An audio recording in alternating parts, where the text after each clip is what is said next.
굿모닝. 제자는 스승을 닮듯 우리의 선생 되시는 예수님을 닮기를 소원합니다. 2월 16일 수요일 아침입니다.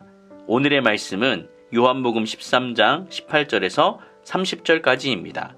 먼저 말씀을 읽겠습니다. 내가 너희 모두를 가리켜 말하는 것이 아니니라. 나는 내가 택한 자들이 누구인지 알미라. 그러나 내 떡을 먹는 자가 내게 발꿈치를 들었다 한 성경을 응하게 하려는 것이니라. 지금부터 일이 일어나기 전에 미리 너희에게 일러둠은 일이 일어날 때에 내가 그인 줄 너희가 믿게 하려 함이로라. 내가 진실로 진실로 너희에게 이르노니 내가 보낸 자를 영접하는 자는 나를 영접하는 것이요 나를 영접하는 자는 나를 보내신 이를 영접하는 것이니라. 예수께서 이 말씀을 하시고 심령이 괴로워 증언하여 이르시되 내가 진실로 진실로 너희에게 이르노니 너희 중 하나가 나를 팔리라 하시니 제자들이 서로 보며 누구에게 대하여 말씀하시는지 의심하더라. 예수의 제자 중 하나 곧 그가 사랑하시는 자가 예수의 품에 의지하여 누웠는지라. 시몬 베드로가 머리짓을 하여 말하되 말씀하신 자가 누구인지 말하라 하니 그가 예수의 가슴에 그대로 의지하여 말하되 주여 누구니이까. 예수께서 대답하시되 내가 떡 한 조각을 적셔다 주는 자가 그니라 하시고 곧 한 조각을 적셔서 가룟 시몬의 아들 유다에게 주시니 조각을 받은 후 곧 사탄이 그 속에 들어간지라. 이에 예수께서 유다에게 이르시되 내가 하는 일을 속히 하라 하시니 이 말씀을 무슨 뜻으로 하셨는지 그 앉은 자 중에 아는 자가 없고 어떤 이들은 유다가 돈꾀를 맡았으므로 명절에 우리가 쓸 물건을 사라 하시는지 혹은 가난한 자들에게 무엇을 주라 하시는 줄로 생각하더라. 유다가 그 조각을 받고 곧 나가니 밤이로라. 아멘. 교회 안을 잘 들여다보면 보이지 않아도 드러나지 않아도 자신의 자리를 찾아서 알게 모르게 헌신하는 성도님들이 참 많이 있습니다. 이름도 없이 빛도 없이 믿음의 사람으로서 교회에서 중요한 일을 맡아 감당하는 신실한 성도가 많다는 점이 바로 한국 교회의 힘입니다. 하지만 믿음의 사람처럼 보이고 교회 안에서도 중직을 감당하지만 주님과는 무관한 삶을 살아가는 경우가 있을지도 모르겠습니다. 빛과 그림자는 교회 안에도 존재합니다. 오늘 가룟 유다를 통해 나의 모습을 다시 한번 돌아보는 시간이 되기를 바랍니다.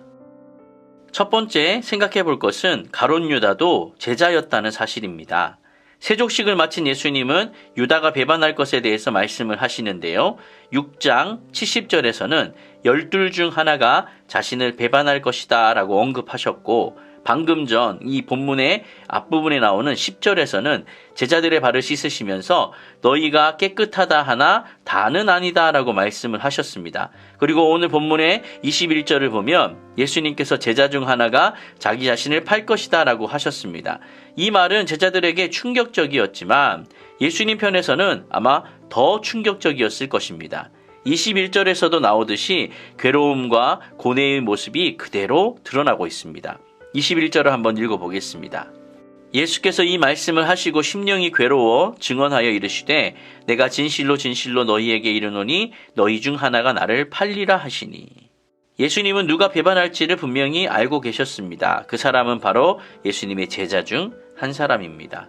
18절을 보면 내 떡을 먹는 자가 내게 발꿈치를 들었다라고 표현을 하십니다. 함께 식사하며 함께 삶을 살아왔던 사람 중 하나가 나를 배반할 것이다 라는 그런 사실입니다. 가룟 유다도 12명의 제자 중에 한 사람이었습니다.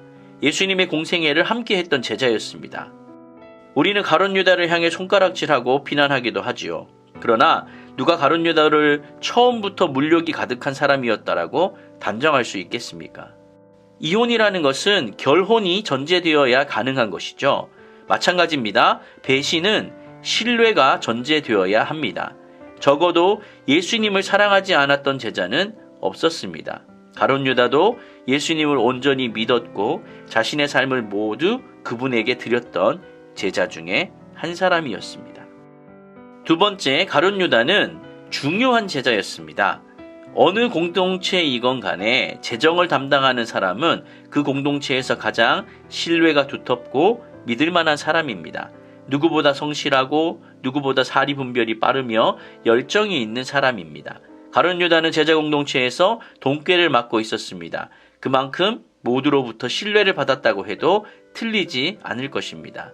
중요한 일을 맡은 것이 감사하고 소중해서 처음에는 아마 늘 감사로 성실함으로 최선을 다해 맡겨진 일을 감당했을 것입니다.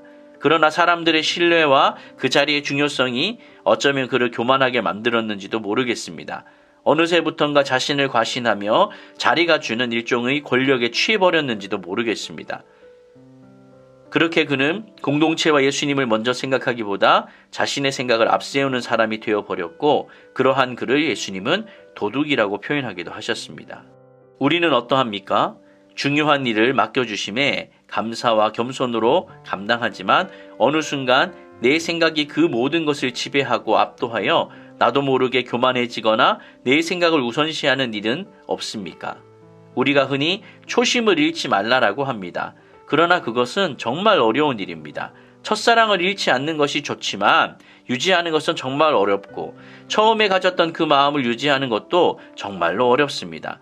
우리가 한 해를 시작하면서 결심했던 일들과 그 마음들을 이제 한 달 반이 지나가고 있는 상황인데 한번 돌아보십시오. 잘 유지하고 계십니까? 참 어렵습니다. 그럼에도 불구하고 우리의 첫사랑과 처음의 마음가짐과 결단을 되새기며 다시금 그 자리로 돌아가야 합니다. 가룟 유다도 중요한 일을 맡았던 주님의 제자였습니다. 세 번째, 가룟 유다는 결국 주님을 떠났습니다. 30절을 함께 읽겠습니다. 유다가 그 조각을 받고 곧 나가니 밤이러라. 가룟 유다가 밖으로 나가 어둠 속으로 사라졌습니다. 여기에서 밤은 실제 시간을 말하기도 하지만 상징적으로 어둠의 영역을 의미하고 있으며 유다가 원래 소속으로 돌아갔다라는 뜻이 되기도 합니다. 가룟 유다가 떠난 그 밤은 그의 영적 어둠을 암시하고 있습니다. 어둠은 자신들의 일을 진행할 것이고 예수님의 순환이 곧 시작이 될 것입니다. 그는 제자였지만 더 이상은 제자가 아닙니다. 중요한 책임을 맡았었지만 주인의 뜻대로 행한 청지기가 아니었습니다. 우리도 교회를 떠난 것은 아니지만 그리스도의 뜻과 무관한 삶을 또 그렇게 신앙생활을 하고 있다면 우리도 이미 주님을 떠난 것이나 다름없습니다. 나는 주님을 떠난 자가 아닌지 자신의 삶과 자신의 신앙생활을 돌아보고 점검해야 합니다. 말씀을 정리하겠습니다. 사회나 조직을 위해서 열정을 가지고 자신의 몫을 발휘하면 널리 유익을 끼칩니다. 그러나 교회는 능력보다 신앙의 가치를 우선으로 합니다. 맡은 일을 아무리 잘해도 그리스도를 닮지 않는 제자라면 소용이 없고 도리어 그 능력과 영향력이 하나님 나라의 해가 될 수 있습니다. 마치 가룟 유다처럼 말입니다. 여러분 잊지 마십시오. 유다도 제자였습니다. 그도 중요한 일을 맡았던 주님의 제자였습니다. 그러나 그는 주님을 떠나버렸습니다. 주님 곁에 꼭 붙어 있는 저와 여러분이 되시기를 예수님의 이름으로 축원드립니다. 아멘.